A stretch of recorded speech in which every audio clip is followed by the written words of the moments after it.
Et l'autre là, voyage en sous mingité.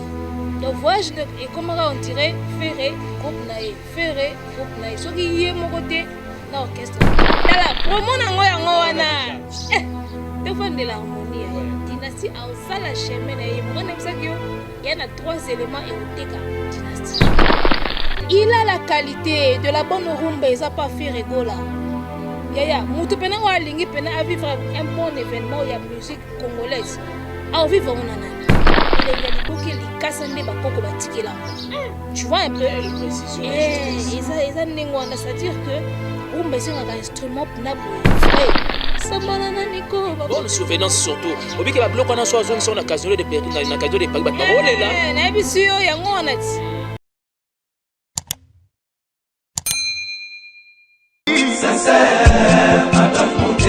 Claude Lukebakweno.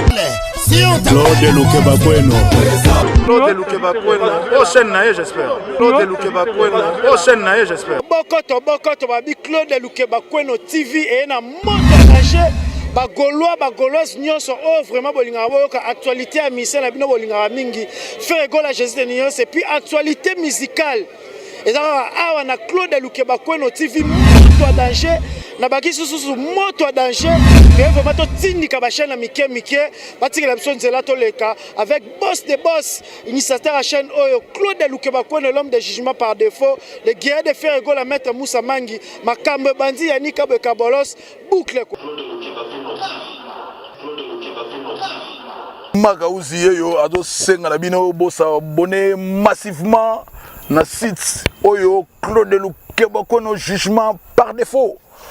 Oyo marque vous avez koloba yeyo awa ya nenga dessin animé na ngosiko donc abonnez-vous massivement ceux qui bolingi pena loba la grand prêtre Marie-Paul s'abonnez-vous. Salut et bienvenue sur Claude Lukebakweno télévision, une nouvelle touche dans la communication avec le vôtre Ben Mavembo les positivistes.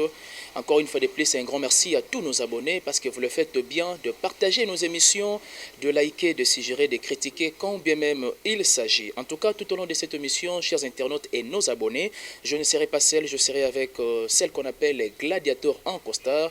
On va essayer de parler de tout ce qui est des jet set, pourquoi pas aussi des intensités déjà, la promotion de l'artiste. Et nous tenons à vous signaler déjà que l'orchestre était déjà de retour à Kinshasa depuis il y a cela quelques jours passés. Et hormis ça, on travaille toujours d'arrache-pied pour préparer, produit surtout il y a Dynastie, où il y a un projet moko un peu vraiment très impressionnant que nous attendons tous avec beaucoup d'impatience. Mais seulement je vais essayer de partager cela avec Gladiator en costard Abel Boala. Et avant de saluer mon invité du jour Mbote, j'aimerais d'abord bien remercier celui qu'on appelle Claude Lukebakweno. Jugement complet, garçon de disques, et pourquoi pas aussi mes confrères et consoeurs que nous partageons surtout le même domaine, le même métier sur cette chaîne de Claude Lukebakweno télévision. Je dis un grand merci à Maître Moussa Mangi depuis quelque part et un grand merci encore une fois de plus à la noblesse oblige Mavembo, futur juriste, Mère Ale Kaspara Lindambi depuis les États-Unis et pourquoi pas aussi à celui qu'on appelle Miguelito Nkumbenvuiti, mon vieux Yabatuya Mère Amour Kitoto. Merci beaucoup à Jack Kinchona, Étoile d'Iberger, à m'aider ma vie là, la simplicité dans les sons. Un grand merci à vous. Et pourquoi pas à Pierre Odon. Le moment est venu pour moi de saluer mon invité du jour Mbote avec beaucoup d'affection, Abel Boala, gladiateur en costard, à qui je dis bonjour. Bonjour Ben Mavembo le positif. Bonjour Naba internaute tout. J'en profite également pour saluer Monsieur Claude Lukebakweno, l'homme de jugement par défaut. En tout cas, na bossa ne pété mbalamo toki côté Italie na omona Tony Mopao na Madame Bénédicte na Mopanzi et tout qu'est-ce côté Orléans Mave coiffure mon vieux Greg aussi le Loiretan gaulois et ça la biso bien nabi qui côté États-Unis tout le monde a mingi Lopez mono makengo na monsieur Willy Lobea maman Kanta Fofana maman Bibiche Umuso pour ça na bino makasi na comprendre te poani olotaki bango te boy pour ça là-bas makasi na vandika bondé bien on dirait mais peut pas bière te na bigem chose mingi secret pour ça on dit moi le moi malili so moi makasi pour ça moi le moi malili en tout cas bambote na bino tout on est ensemble. Et voilà, c'était bel et bien Abel Boala, gladiateur en costard. Comme je l'avais déjà dit aux prémices, on va essayer de discuter quand même dans l'actualité. Il y a Josie des nuances. Mais j'aimerais d'abord bien, Abel, un mot d'abord. Parce que Eloba Miloma Bineja, mais un mot par rapport, il y a deuxième invitation présidentielle, il y a Josie des nuances. Il est vrai qu'il y a déjà basé des retours. J'aimerais bien, la personne est fils qui a 30 secondes. Qu'est-ce que tu peux dire à cet artiste? 4 ans sans opis, ma, tant de production déjà. Et voilà, Tokota n'a pas sujet vraiment oyoeza vraiment objet, il y a discussion à bisou. Alors, Ferré Gola Kandé Tosobenge Mikolo, l'artiste présidentiel, moi je pense que Ferré, c'est l'artiste le plus aimé des présidents africains. Okay. Pourquoi? Parce que Rumba est un patrimoine et Afrique, et en tout cas, grand monsieur, grande dame, Balingara Mingi, pour célébrer l'événement avec de la bonne rumba. Okay. Talaraka, fête de l'indépendance avant. À Zongi, il fallait à Zonga l'issue pour agrémenter soirée, il y a fête, il y a première dame. C'est-à-dire que Kandé Tolobaka, l'utile à l'agréable, c'est-à-dire voilà. Quel artiste pour quel événement, voilà. Quelle musique, quelle rumba pour quel événement. Tu vois, donc, et Ferré, je pense que Azab Nana catégorie Wana, il y a des artistes Oyo, Baza Digne, il y a quoi animer la soirée, le col à Oyo, place président Rosala, il y a des grands monsieur, des grandes dames, il y a des premières dames. Raison pour laquelle il fallait Azonga Kaka Lissousou. C'est tout ce que je peux dire. Une petite préoccupation par rapport à ça, mais comment expliquer l'an passé, a eu juste une seule invitation, mais cette année, a eu quand même des invitations. C'est-à-dire, on peut dire que l'artiste, l'an passé, il a fait beaucoup plus mieux. Avec le même président? Apparemment, oui. Ok. Ben écoute, donc moi je pense que depuis le quota 2020, depuis qu'à l'époque d'après ça au Makousik, on dirait efungolila bablo moko boye n'importe que l'autre là ba voyage à sous mingité. Donc voyage et comment on dirait Ferré groupe naé, Ferré groupe naé. Ce qui est mon côté na orchestre mbimba. Donc moi je pense que c'est une très bonne année pour Ferré Gola et il doit savoir en profiter. Ok, voilà. C'est intéressant, voilà. Mais sinon, retour, même pas 3-4 jours à repos, attaquer Mbalamoko studio pour la dynastie. Oui, tu trouves ça comment quand même? Ben oui, hein, vous savez, c'est un travail de titan. Artiste, soldat, vieux rédi à Missa Yembango. Mosala oyo lokola soda, nakei na mobembo nake. Donc ça dit musicien azaralokwa soldat, azak koto yo en même temps. On a 2 albums tous préparés, il faut bima. Donc en tout cas, quoi de plus normal au Nyon Sobaosal après la Simanango, en tout cas il faut bazonga très rapidement dans le studio. Et puis solo nango déjà solo la dynastie na biso. Et puis que tant que bandi année promotion ma casse ça qu'on dit na harmonie. Les petits choses comprendre, on va dans souvenir. Tant que tu bandim na année, promotion ma casse harmonie. Et ça ba golo musu batunanga me bolo bela dynastie mingi te ngana yebise bango dynastie et ça promotion nango yango moko. Parce que et la musique to koli nango déjà c'est ça. Bato baza la dynastie to yebi na biso bango. Omoni siko ndi to kombi lelo. Ofanda ka be mutu moko na beli na liboma dynastie.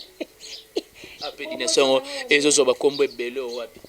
Union sacrée pai yango na kasi promotion nango yango moko ofanda ka ba pesa je comprends mais bango mo pe ba tenir compte que ba ça la promotion déjà ya opis wana sans de ça wana ngana mseke bango ke dynastie et au sala promotion nango yango moko na yebaki le pourquoi na ba critique na ba nini tout est refaire partie kana yango na baki to bomela harmonie nzoto botika la bino dynastie ya mona moko ko bomela harmonie nzoto c'est parce que c'est pour une première de faire rigola ya momole que il faut promotion ils allaient vraiment au top alors. Justement, on a compris l'expression où on a killer c'est que harmonie est un album moko capricieux. C'est un album world.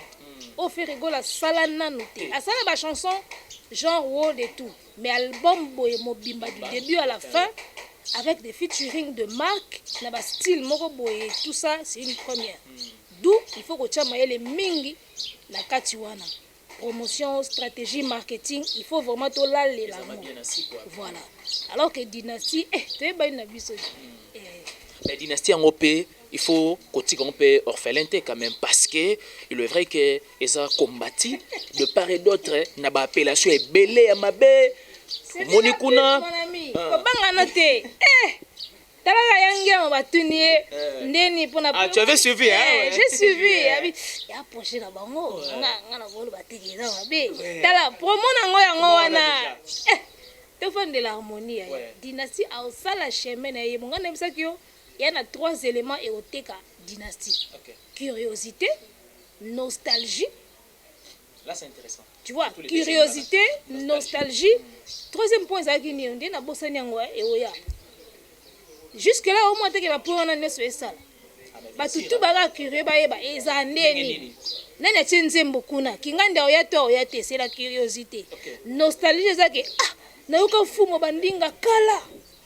Na yoka jeje kala. Comprends? Jitro na yoka kala nostalgie. Troisième point tout qui minga oya. Donc et puis ba pona de kande na taka ka oya ngwa de esala.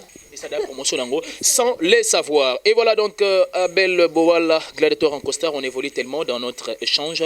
Mais non, mais tout attend des questions. Fait rigoler ça à Sali 4 ans sans album. Mais il reçoit trop des invitations, trop de productions. C'est quoi les secrets?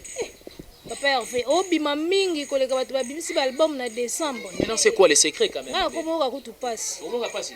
Secret ça kaka le savoir-faire. OK. Au moins to sala ke biso monka awa na bisaka yo ngana zaka na souci à relève. Voilà. Parce que honesto mona lelo ba grand ba oleka. Vebolo abonza quoi? Obi ke n'époque nganda banganga. Actualité musicale ezaika yi hein? Oui oui. Comprendre? On comprend comment on a bien été. Comment on est. Vebolo abonza quoi? Ah, on a dit ça na ngwanza. Nganda banganga de l'époque on a tie na oziate. Na comme c'est-à-dire ngana ngasko comprendre ngo po batu pe bazolanda biso ba tellement pe moi crier. Vebolo abonza kwa nganda banganga actualité musicale ezaika yi. Lelo Ben Mavembo oziate. Lelo Ben Mavembo gladiateur ba ko fanda ba chemiko actualité musicale. Ah oui. Tu vois? Ce qu'on fait rigola asa mwana mayele ya classe. Ayebaka déjà que tala ba vie ba okende. Ba o ba roleka. Tiko biso mutu to tika na makambo. Lelo yango te. Yango mona ka. Il a la qualité de la bonne rumba, il a pas fait rigola. Ya mutu pena o alingi pena a vivre un bon événement ya musique congolaise. A vivre on anani. La minute kan ndeto aboy. Autotune te. Betili sola autotune te Abel. Autotune te. Rumba pena o zamna ke caisse claire, ils ont bêta, guitare acoustique, ils ont bêta. Vous comprenez? C'est fait des rumba authentique quoi. C'est ça la rumba. Papa Wemba l'a dit dans une de ses émissions. Abina sepeli tendenge Fali a traité rumba. Il n'a pas traité bien la rumba. Wana aloko bongo na tokos ou soit ka ke na ndenga mesolo beta. Quand habite émission on ezaka na YouTube abolukango. Abi il n'a pas bien traité la rumba. Machine le kimi. C'est papa Wemba qui l'a dit hein. Donc c'est-à-dire rumba et que na norme nango oyo te ke to mesana na rumba. C'est biso rumba, au côté le biso ba coach. C'est pas mal. Mais après quand tu veux j'espère pas que l'artiste n'est pas linga moderniser d'autres termes rumba. Comme moderniser, je ne sais pas. Et le quoi mutalinga moderniser kwanga. Tous un réaliste, tous un réaliste. Ah, ça me l'a. Au moins que ça idée ma bête. Mais li kwanga ya likasa, yebi ce que ça veut dire. Oui, je sais, je comprends. Tu vois un peu et là blo musubo tika ngo. C'est-à-dire on lia fumbo na lipa. Ko linga moderniser liboke. Nete so comprendre. Oh tout ça na air moko ya nini? On lia fumbo na lipa. O tcha liboke neti na moi sachet neti na moi emballage mo boté elenga liboke likasa nde bakoko batikela ngo. Tu vois un peu? Quelle précision et justesse. Eza nengwana, c'est-à-dire que rumba c'est un instrument na boye vrai. Et du côté faire il n'y a pas assez de reproches par rapport à Odemba, ndenga kenda nango, démarche à Odemba.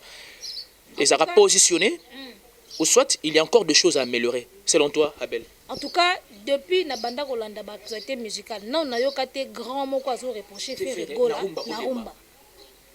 Parce que bango ba yebia biso sala ra chronique. Non na yoka na te grand aucune question papa Wemba onani azo reprocher faire en tout cas faire na Odemba OK na bien te. Baloba kaka le petit poisson deviendra grand. Baloba kaka ça c'est un bon chanteur. Mona suka ya wenge. Un bon ou bien un grand chanteur? Un bon et un grand en même temps. En même temps. Ok.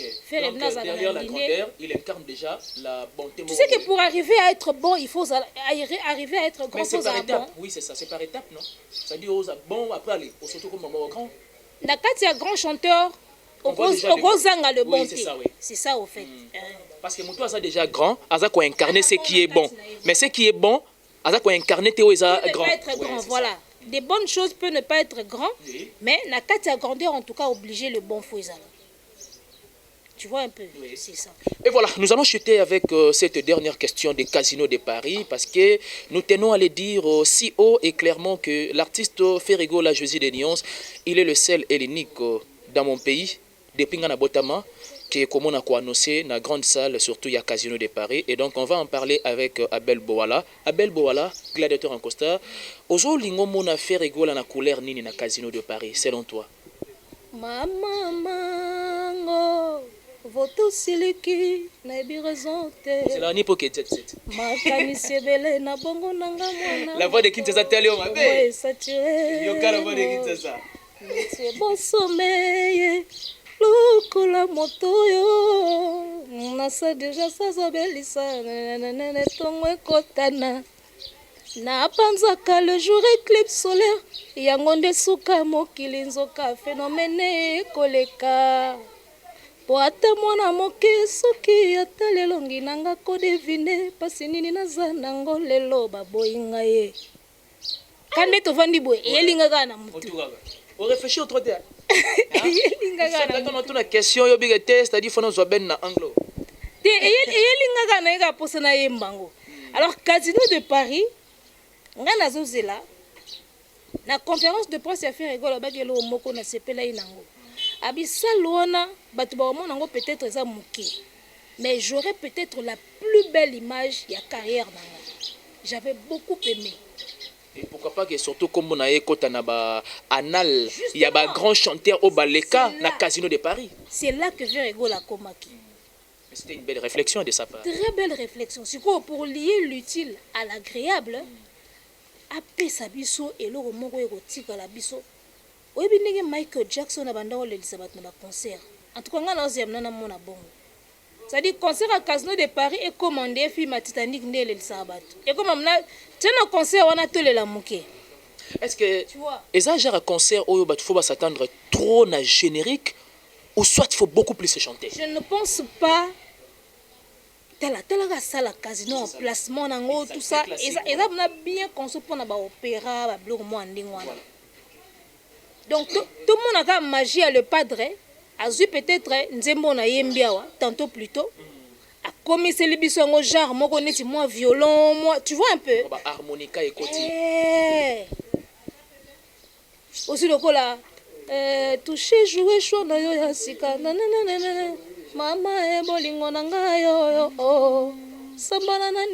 bonne souvenance surtout. Obi ke ba bloc on a so azong na Casino de Paris na Casino de Paris ba rolela. Na biso yo yango on a dit. Ba rolela je vous dis. Akena biso ka bongo donc.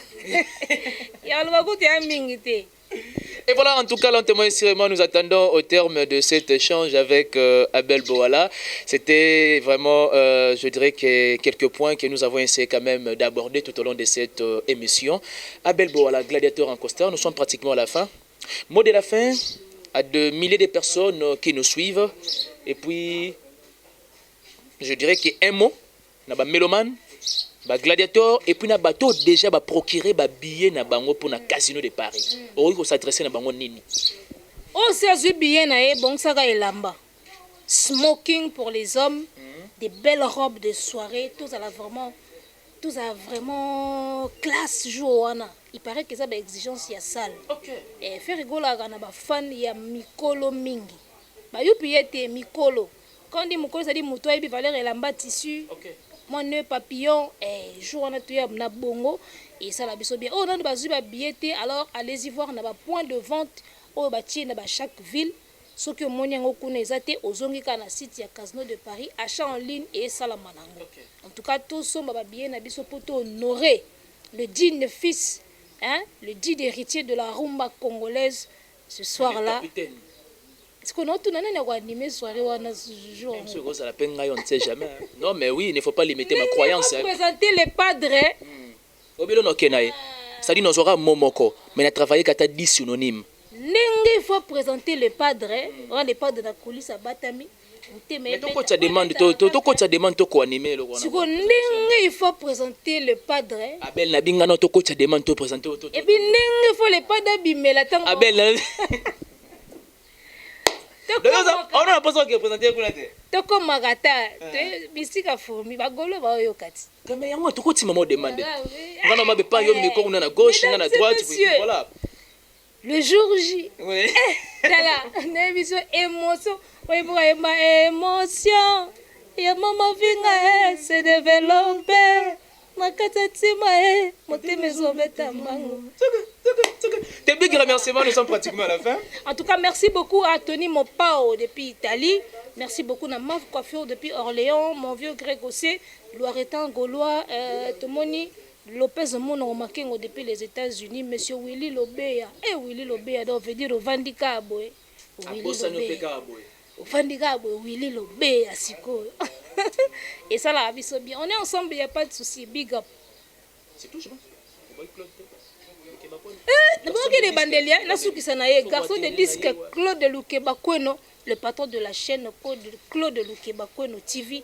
En tout cas, on appelle ça bravo. À disposable la chaîne Mobimba, le padre. Coup de chapeau. Et voilà, merci beaucoup à Abel Boala, gladiateur en costard, d'avoir répondu à mon invitation. Merci beaucoup de votre attention soutenue particulière.